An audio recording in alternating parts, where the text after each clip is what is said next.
It's day 3 of the second round of the Comeup Xtreme Winch Challenge, but you'd be forgiven for thinking it was the Xtreme sprint run. The final 2 stages were a combined run in the same area as the Saturday morning stages, and there was very little winching to be seen. The competitors kept driving the winch walls, starting with Phil Bell and Ian Hughes in the Toyota, setting a time to beat of 4 minutes 49 seconds over the 2 combined stages. I didn't want to do anything today, nothing.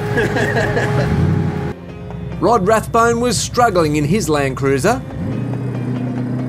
The car wouldn't steer, and it looked like another problem with the front end. But it was actually a steering wheel problem, and it was sorted, but all a bit too late. And with the amount of running needed, navigator Russell Rathbone was exhausted.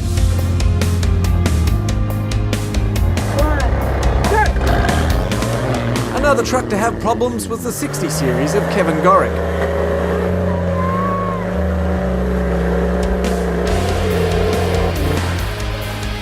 They needed to winch one of the hills, but the car stopped and wouldn't start. The battery was flat. A grand plan was hatched. Navigator Josh Rathbone was to use the high lift jack to jumpstart the car off the winch power, but it all went very wrong. Let's see that again in slow motion. Spectacular stuff, but they were out. John Adamson and Mick Weinard in the 60 series were the first to go to the top of the first winch hill without a winch, and set the precedent for those that followed. They did, however, need to winch on the second hill, providing the spectators with a bit of winching action at last. Manny Kafantaris and Tristan Saunders were one of the teams that needed to get the winch rope out more than once. But the second run through, they drove the hill. Good work, team. Go! Quickest on the first half of the combined SS9 and SS10 was the 100 series of Stephen Reed and Alex Gordon. But on the second traverse of the main hill, the car got off track, taking out the log and the bunting. The winching needed, combined with the penalty, would be a huge disappointment for the pair.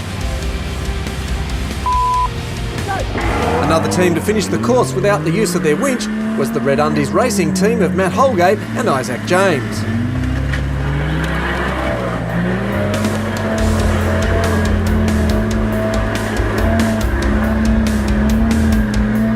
At the end of the stage, it was all smiles and they'd finished the event in 5th overall.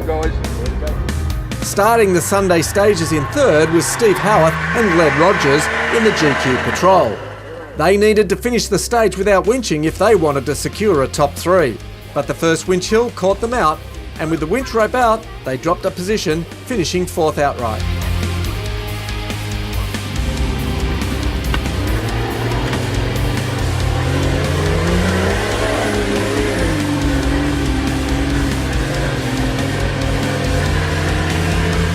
The speed of Bell and Hughes in the FJ Toyota, though, was enough to bump them up to 3rd place overall from further down the leaderboard, showing that you should never give up at a winch event like this.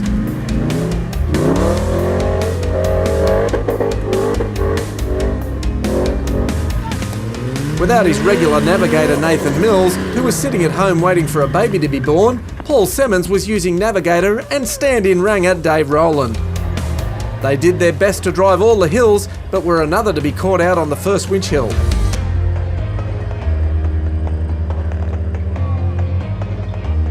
They drove the rest and were rewarded with 2nd overall.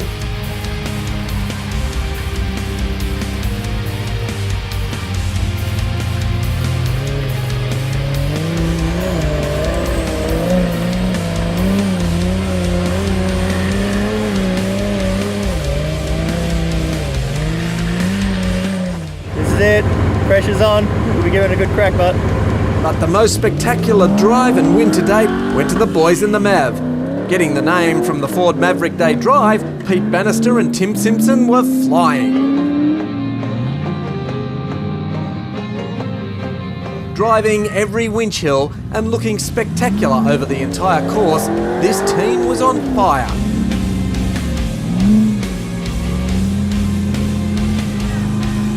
In fact, literally on fire. A power steering hose had broken and the car came into the final stop gate to awaiting fire extinguishers. A top result that could have easily ended very differently. Yeah, we got it done, just. Yep. That's called being on fire. I think so. Yeah. We're definitely on fire. Cold day, so we need to warm up a bit.